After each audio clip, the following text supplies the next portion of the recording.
Greetings, sisters and brothers. Welcome to African History Club. I'm your host, Milton Alimadi.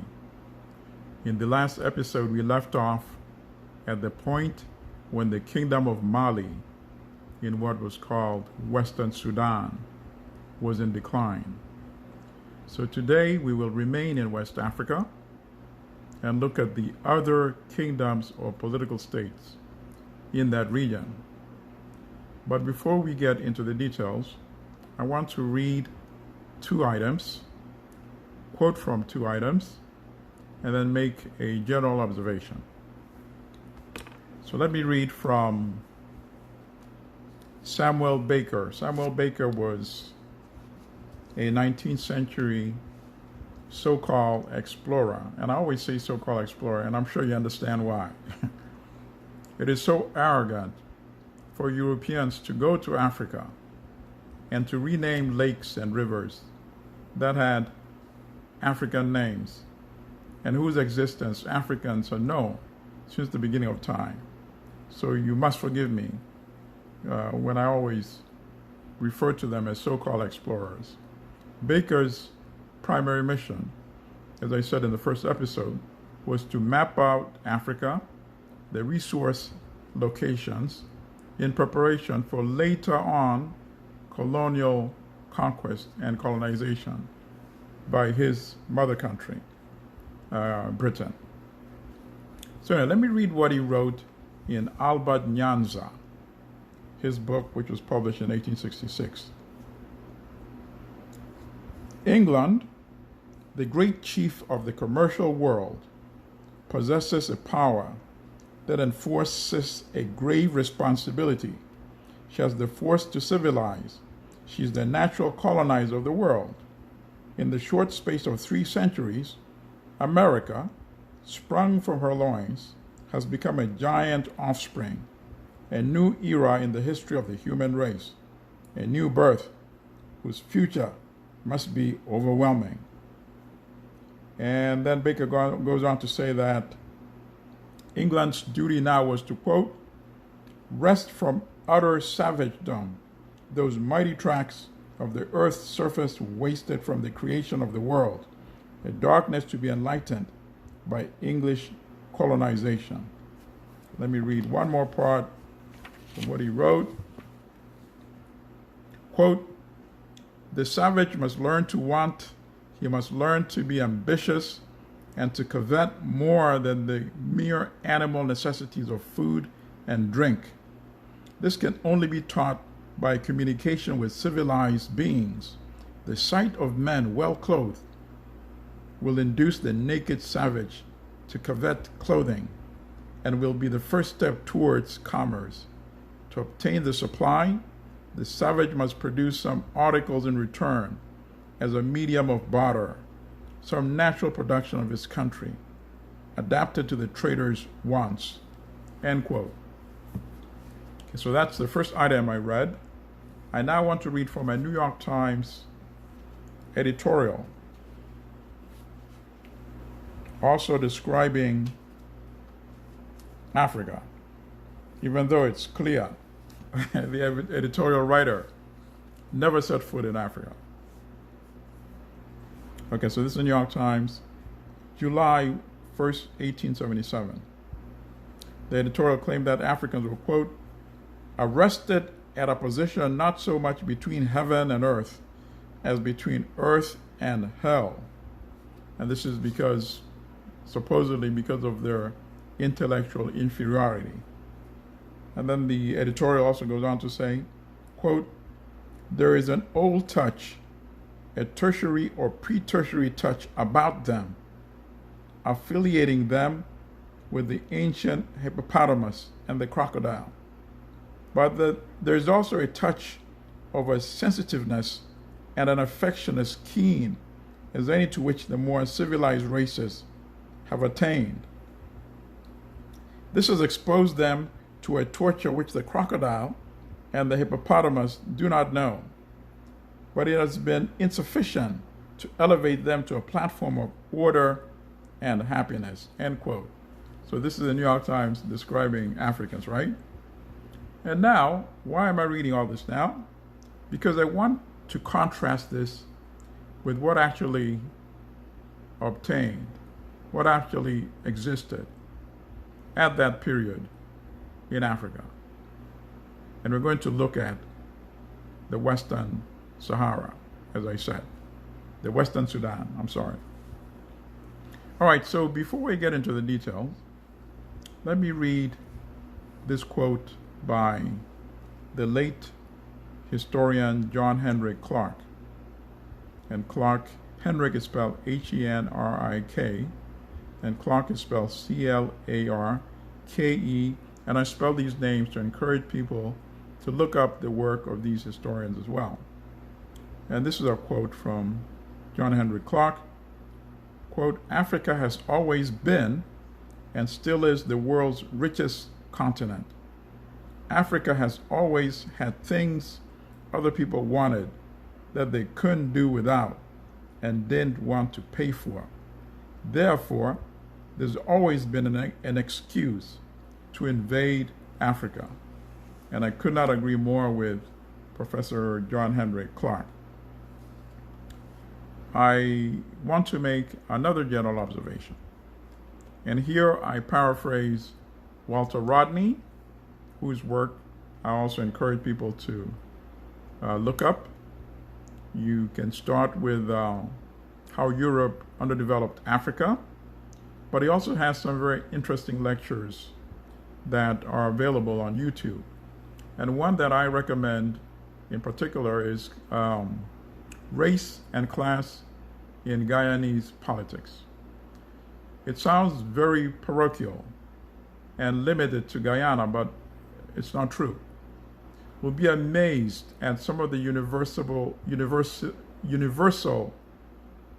principles and applications that you will detect in his observations in that lecture, which he made, I believe, in the 1980s at Columbia University. And he talks about how racism became a part of the institutionalized system of production, part of the production system, as capitalism expanded globally. So I strongly recommend that lecture. And how in Guyana, for example, the British promoted racism between African Guyanese and Indian Guyanese. Of course, Indians were brought after the end of the slavery regime in Guyana to create a pool of working class people that would always be in conflict. And of course, at the end of the day, the beneficiaries of that conflict was empire, right? The British. So I recommend that as well. Now, in terms of paraphrasing Walter Rodney, Rodney said that all history is basically the story of societies that are in constant transition. And this applies all over the world. So obviously it applied in Africa as well. And we will see how that was manifest in the Western Sudan. And what did Rodney mean by that? That society is constantly in motion, people trying to master their physical environment, the climatic conditions, to produce more in agriculture and to generate surplus. And how is that surplus apportioned or disposed of or shared? And how does this increasing level of surplus lead to other forms of economic activities? And how do these activities result in specialization of the production system? And how does this specialization lead to more efficiency, and more multiplication of the produce. And so this circular process keeps leading to other forms of transition. And how do societies change their systems of governance to keep up or maintain pace with the changing levels of production and systems of production? And that's essentially what history is all about. And this history was applicable in Africa as well. I think the biggest crime, in my estimation, is that the European intervention in terms of the transatlantic slavery, in terms of the colonial conquest, the colonization, disrupted the organic evolution of these processes in Africa. Because after we review what were some of the activities and the transitions that were occurring in Western Sudan, and remember, we're looking at a period from the 5th century to the 17th century. How is it possible that they were doing some of those things at that time and yet still at a level today in the 21st century so underdeveloped? Forget about the ongoing process of exploitation in the 21st century, which results in surplus generated in Africa being hijacked and consumed in the industrial countries that are the former colonial powers. We don't even have to address that. We will address that at a later stage. But what I'm most focused on now is showing how the disruption of organic growth in Africa by the European intervention destroyed the evolution of Africa and stagnated development at all levels. And that ultimately was the cause of the separation in the level of wealth and development between the industrial countries in Europe and the African continent. So that is my summary. So now let's look at what was happening in some of the kingdoms that we haven't discussed yet. We've discussed Mali. So today I want to discuss Ghana and Songhai. But before I discuss these two, I want to make another critical observation. Often European historians ridicule, denigrate, and abuse societies that did not form centralized governments. So for example, if it was not a developed political state or a kingdom, it is somehow characterized as an inferior society. That is far from the truth. And I'll give you two examples. The Igbo, who are in modern Nigeria, and the Kikuyus in Kenya, did not develop highly centralized governance or city-states or kingdoms. Yet at the same time, they had very sophisticated systems of government. They relied primarily on the clan system. So yes, they maintained a communal type society, but they were very advanced and very sophisticated. They were able to smelt iron, just like the kingdoms of Mali, Ghana, and Songhai, and Yoruba were able to do. So that is just to indicate that often the European historians were dismissive of African societies because they were always comparing them to what had evolved in Europe. And in any case, as Walter Rodney also observed, the nation states were created as a result or outcome of stratification in society.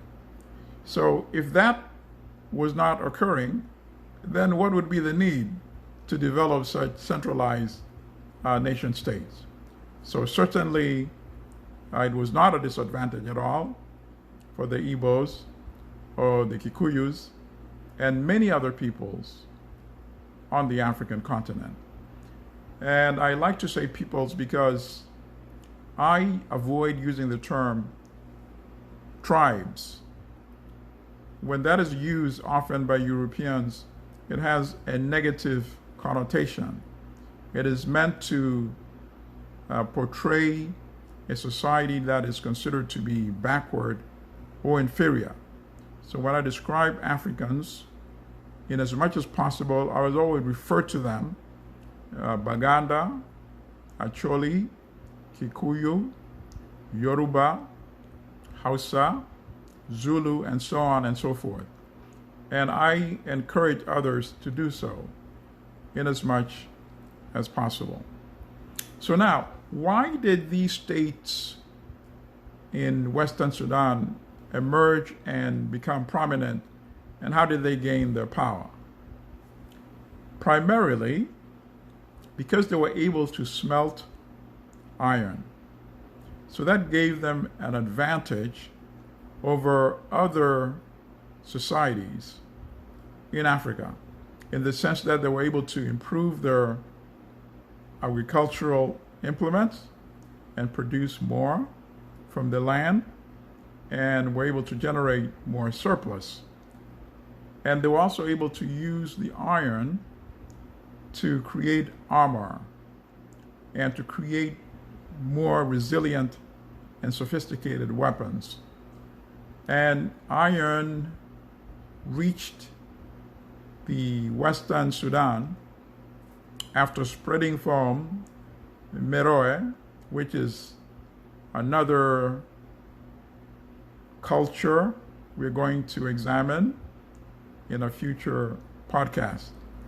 And here again, I'm hesitant to use the word civilization, because in the European context, civilization implies there were the civilized societies and non-civilized societies. So that is why I prefer to use culture in as much as possible. So iron smelting spread from Meroe, from Egypt, to North Africa and to the Western Sudan. So that gave them a considerable advantage over other societies that were not yet smelting iron. And of course, if you're able to smelt iron, it means you have a sophisticated way to create the furnaces to be able to smelt iron, because you have to generate a great degree of heat, a high temperature, to be able to smelt iron. So the people in the Western Sudan were able to build furnaces made of clay and stone with elaborate piping systems to be able to accomplish this. And of course, this is clearly not the people that were described by Samuel Baker or the New York Times editorial. And what other produce did they produce in the Western Sudan? Cotton. And from cotton, they were able to create a very sophisticated industry for cotton cloth, which was renowned and reported by some historians that they were of better quality than what was produced in England. So for example, when the Portuguese, who were some of the earliest in fact Europeans to reach Africa, visited the Kingdom of Congo, Congo with a K, Kongo, as opposed to the modern countries of the Democratic Republic of the Congo and Republic of Congo, Brazzaville. which are very different from the Kingdom of Congo visited by the Portuguese. And they found and were surprised and shocked by the sophistication of the cotton cloth and the bark cloth that was being produced in the Kingdom of the Congo. The Baganda, who are in modern Uganda, also produce very sophisticated cloth from bark. And then, of course, they produced the iron works in much of the territory of Western Sudan. And as a result of this, trade became a huge part of the economic system. Trade within Western Sudan itself, trading in the produce that I just mentioned, in addition to millet, in addition to rice, in addition to fish, which was normally dried in order to preserve. And then the other major form of trade was the trans-Saharan trade, which was trade between the people of the Western Sudan across the Sahara with North Africa. And a lot of the trade was conducted between them and the Berber merchants, Berber, B-E-R-B-E-R, who were primarily responsible for transporting the commodities across the Sahara on camels. And the primary items traded was gold from Western Sudan in return for salt from the Sahara region. And salt was primarily used in Western Sudan not only as a dietary supplement, but as a preservative as well. So, for example, the fresh fish, obviously, could only be maintained by preserving in salt and by drying. And that applies to meat as well. And in addition to agriculture, Western Sudan was also renowned for livestock, particularly cattle as well as goats. So there was also a need for salt to preserve the meat from the cattle and from the goat. So the trade allowed these empires to keep expanding and become even much more powerful because they were able to tax products that were leaving the empire, the exports, and the products that were being imported.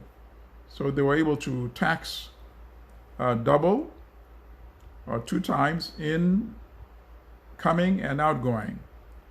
And then additionally, they were able to also demand tributes from the ordinary farmers. And that's how the state kept becoming more powerful and kept expanding.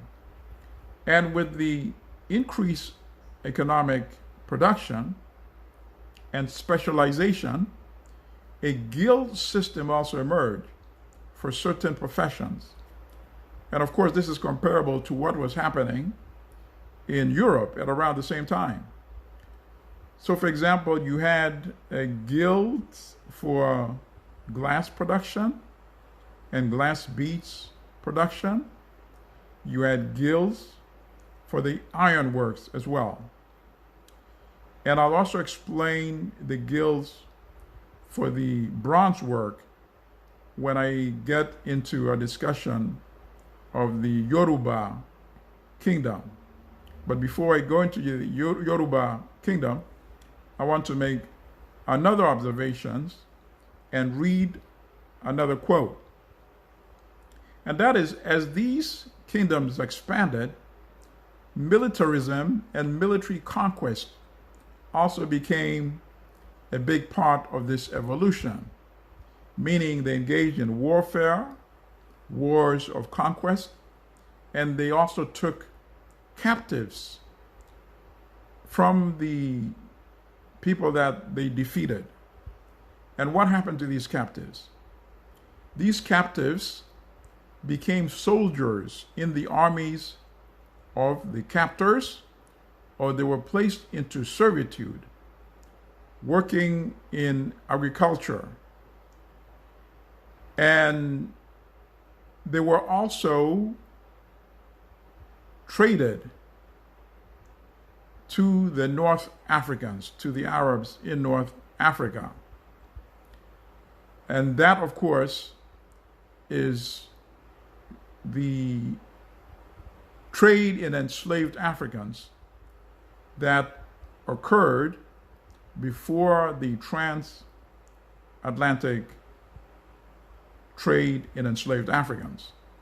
Now, historians make a distinction between this form of enslavement and what occurred in chattel slavery in North America, in the Caribbean, and in South America.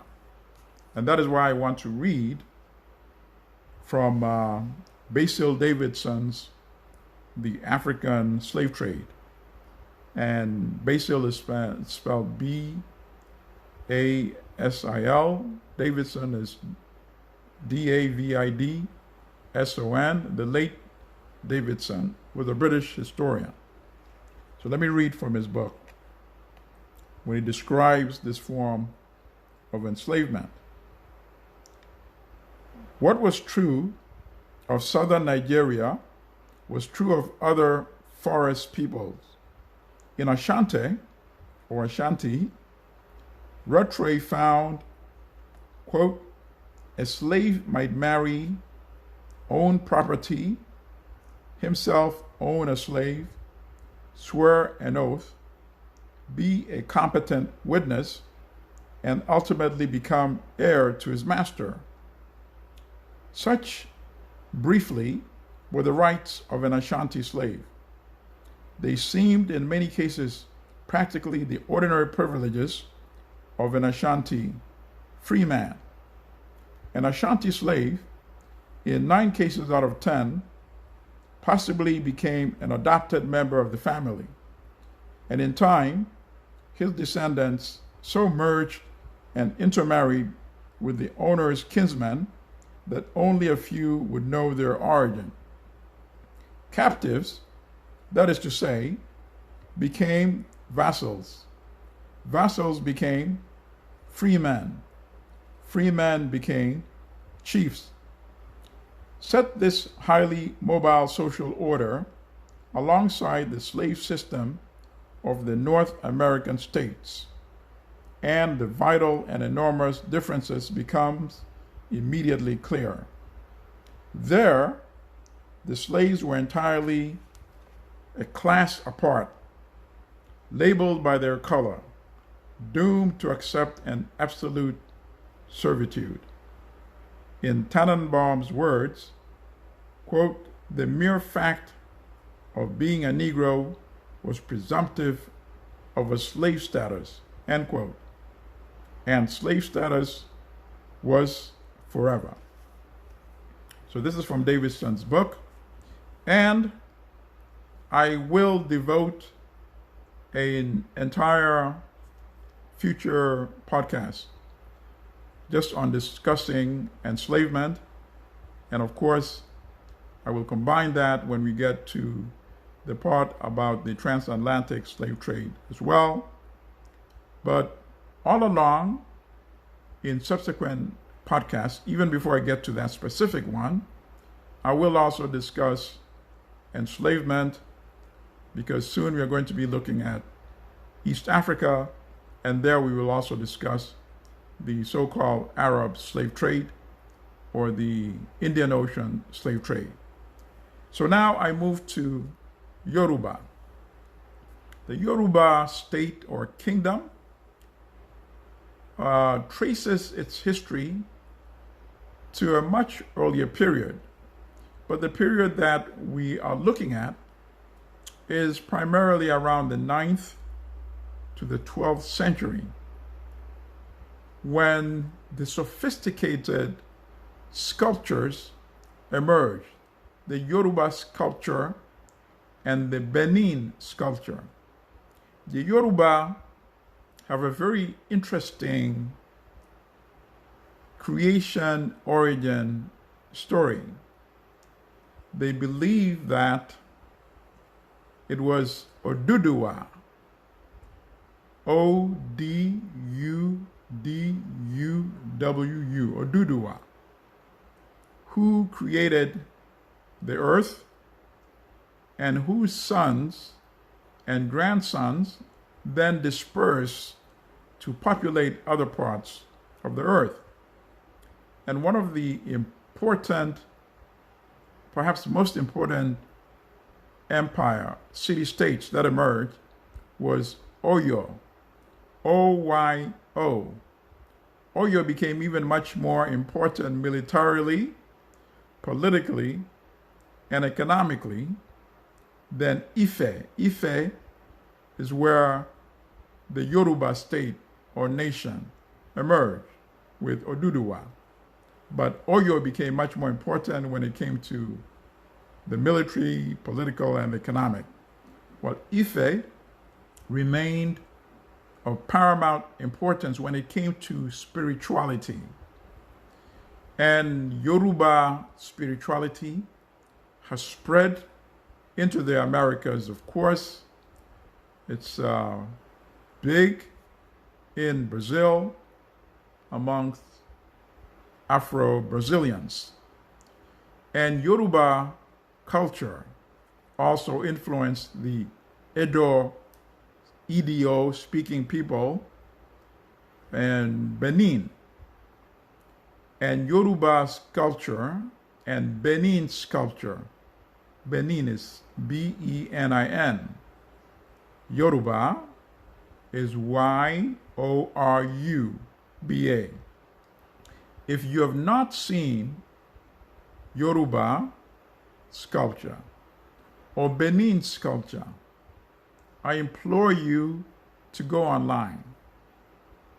And if you're seeing it for the first time, you might have the impression that Europeans who reached Africa in the 19th century, these are the ones who came later after the Portuguese. The Portuguese, of course, were much earlier in the 15th century. But other Europeans who came in the 19th century and saw the sculptures of the Yoruba and Benin, they used bronze, they used brass, they used ivory, they used iron, they used terracotta, T-E-R-R-A-C-O-T-T-A,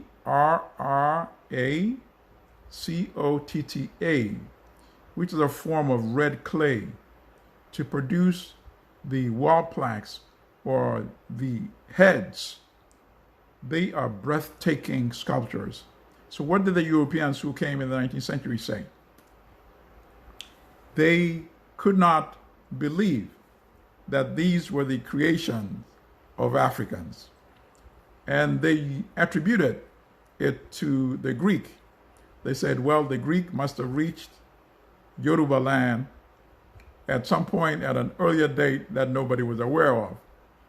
Or they said, if that was not the case, it must have been the Portuguese who produced that.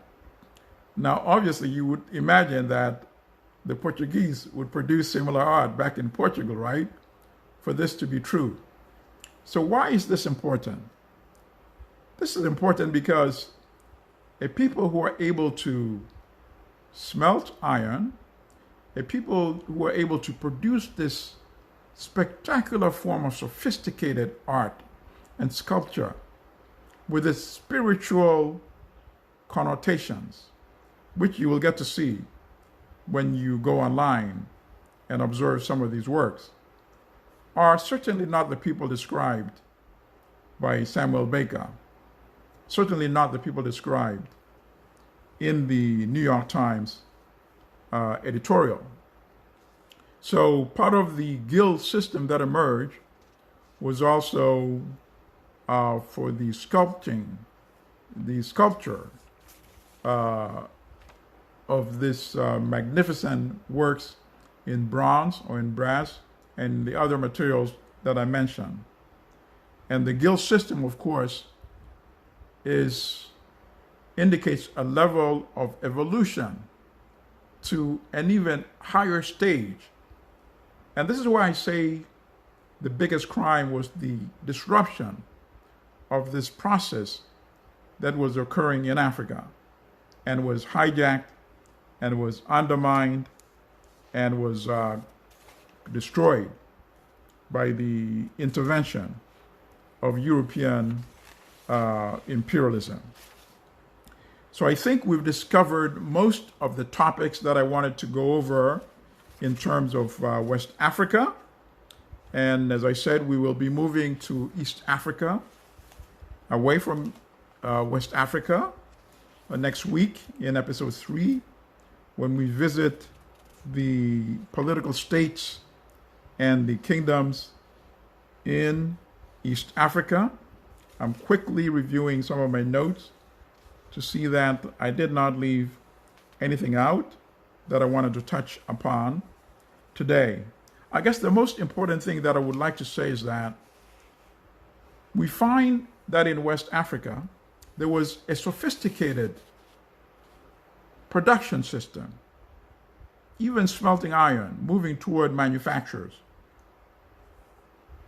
And what happened when the European state was imposed during the colonial regime in Africa?